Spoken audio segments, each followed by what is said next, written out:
Hello friends, I am Chevy. Welcome to my shed. How was your day today? I hope you're doing well. It's Monday. It's a good day. Back at the office today. Lots of fun stuff happening there. I still can't tell you what I'm so excited about on Friday. I don't have the full details, but it involves bettering myself. All right?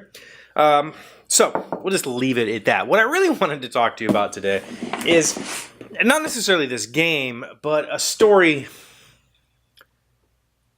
about designing this game. Okay? I have absolutely nothing to do with the design of this game. This game was designed by Marcin Ropka in Viola Kichowska, I think is how you say her name. Marcin was the sales manager for Portal Games. He has since left the company to go work closer to home. He was driving like an hour every day. And he and his girlfriend designed this game. He claims that Viola did the vast majority of the work. He just helped. And that might be true, might not be true. But there's this misconception. There's this belief that's prolific in the gaming world, whether it be physical tabletop games or even digital games, that designing games and working for a game publisher is just fun. It's just all fun. And that's not true. I'm not going to lie to you.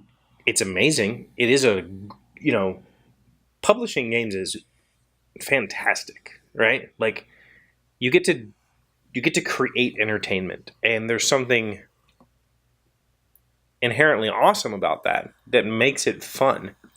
But it's still a crap load of work, and I don't think people really understand the level of crap load of work that comes into doing something like this. And so, talking with Ignacy this weekend, who's our CEO and who developed this game. So the way that works is a game designer designs a game and pitches it to a publisher. A publisher goes, "We like that. We're going to print it." And we offer a contract to the designer, and the designer says yes or no. In that contract, typically, the publisher has full control over the end product that you see in the box. And the reason is that games are very rarely finished when a designer hands it over. There is typically development that goes on behind the scenes. This game was designed, I don't know how many years ago, but it has been in Portal's hands for over a year now. We have been developing this game with Marcin, with Viola, and Ignacy all working on it, and everybody else in the team working on it for the last year plus. This game has gone through iteration after iteration after iteration, and tuned and tweaked and modified until it's close to what's in this box right now. What's in this box actually is prototype stuff. So right now we have rubber bands on printed decks. We have a whole mess of stuff in here. We have cards that have handwriting on them. We have pieces. We have other cards that are glued to some chipboard. We have some hand cut tokens. It's still a prototype. Now this is pretty close to final, but it's still a prototype. And the design of these cards, as far as layout goes, it's been pretty consistent. But it's still a prototype. And because of that, because it is in such flux, up until we go, done, it's time to put it into the production schedule, we don't spend a whole lot of time tweaking and working on keywords and rules and all of that stuff until we know the game works. And I guess my advice to a young designer would be do the same thing. Don't sit down and try to write a perfect set of rules before you ever actually play the game. Play the damn game. Don't worry about the wording on the cards. If you know what it means, we can fix the wording later. And that's what I did all weekend. In this box, not including these cards, there's, I don't know how many cards in that deck, maybe 80 or so. There's no proofreading to be done on these. Besides those cards, there's approximately 260 or so cards that need to be proofread. Now, when I say that, I don't mean that there are 260-something individual cards, but each of these cards is double-sided. So there's an effect on this side and an effect on this side. So there's 260 some sides that need to be proofed, that need to have consistent wording, that need to have keywords developed, and so that's where I come in. Now, the Polish team does a pretty damn good job of putting together a sentence that can be understood if you spend some time thinking about it, but English is not their first language, and it's apparent when you pick this stuff up. Sometimes weird words appeared. I had Ignacy hit me with a word today I did not know was a word, and I believe it was sonde, or maybe it's just sonde. I had no clue that word existed, and that is essentially a probe, like an atmospheric probe. Had no clue! That was for first Martians. But anyway, so I'll find words on here that are just not normally used words in the English lexicon, but somebody who is just looking at a thesaurus or who isn't familiar with the native language doesn't know that. And so I spent probably about, I'm going to guess, 10 to 12 hours this weekend. I did 3 complete editing passes on all of the cards and at least 2 to 3 editing passes on the rules. And I'm not done. The cards are done for now, and we will take one more final editing pass on these this week, and they have to go to the printer this week so that we can have this in time for Essen. Again, people often don't understand how these schedules work. You know, Ignacy didn't say done on this game until just after Dice Tower Con. He said, okay, I'm done. I've fixed everything that I wanted to fix. It's done. And now we stop playtesting. We still playtest, don't get me wrong. We stop tweaking cards and we go. And now is the time when we refine the text, when we really dig in deep. And it is just hours and hours and hours of staring at text, at tweaking words. And if I tweak a word on this card, if I tweak the way that I phrase an ability on this card, that might impact 6 other cards that I now have to go and fix that wording. And I have to remember that, and I have to... So essentially what I'll do is one full pass through everything, start back at the beginning, full pass again, and normally I'll say, oh yeah, I did that one differently down here, and then I'll try to figure that out.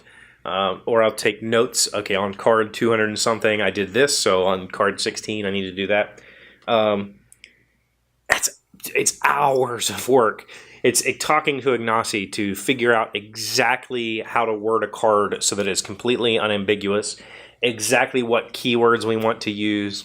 All of that stuff has to be very clearly defined before we send this to the printer. Now, as long as the cards are fine, as long as the cardboard is fine, as long as all the printed materials are fine, I can tweak it in the rules if I have to. If I have to write rules specifically because of the way I used a word in the card and I don't catch that until later, we have time. The rulebook usually is the last thing to get printed.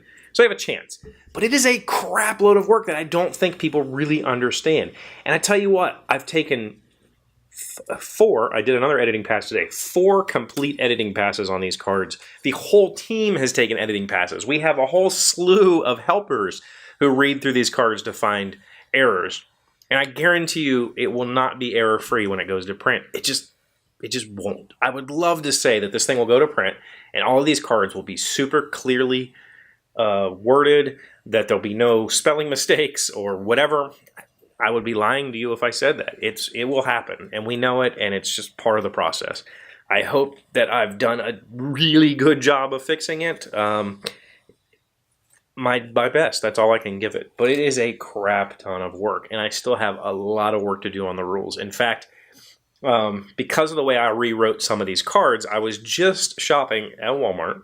It's kind of late right now. Actually, I'm recording this episode late. Just shopping at Walmart with Keely, and as I was shopping, I thought, oh, I know how to rewrite the section of the rules that goes along with those cards now to make it clearly match the wording on the cards. So now I have to go back, rewrite the rules, and then make sure 100% that the wording on the cards is clear enough for the way that I wrote the rules, and then I can, if not, tweak the card, tweak the rules. It's crazy. It's absolutely nuts. And this is the crunch time. This is the time when we've spent a year playtesting, which, by the way, if you've ever played a game 2 to 3 times a day, 5 days a week, 4 weeks a month, 12 months, if you've ever played a game that much, it becomes tiresome. And sure, it's fun. You're playing a game, and that's your job. But it's work. It's a lot of work. And I don't want any new designers or any new people who expect to jump into the publishing world to have that false impression that it's just fun, that we just have fun. It's not the case. It's work. So what's going to be in this box is going to be amazing. I am super excited about this game. I absolutely love playing it. I can't wait to play it more. And I will be playing it this weekend in Charleston, West Virginia. There is a small convention called CharCon. I will be there on Saturday. I will be bringing the quote-unquote final print. It'll still be hand-cut by me, but I will have this game to play there. If you're near West Virginia, consider driving over to Charleston. Look up charcon.org to find the dates. You can come over and meet with me and play the game. But otherwise, it'll be out in October-ish. Essen time frame, and I really can't wait to share it with the world. So thank you for watching this. If you have any questions about the publishing world, have any questions about designing a game, or how to go about editing your cards for consistency and clarity, please, comments down below are always open, and I love responding to you guys there. Also, my email, chevee@thedailyshed.com, is absolutely always open.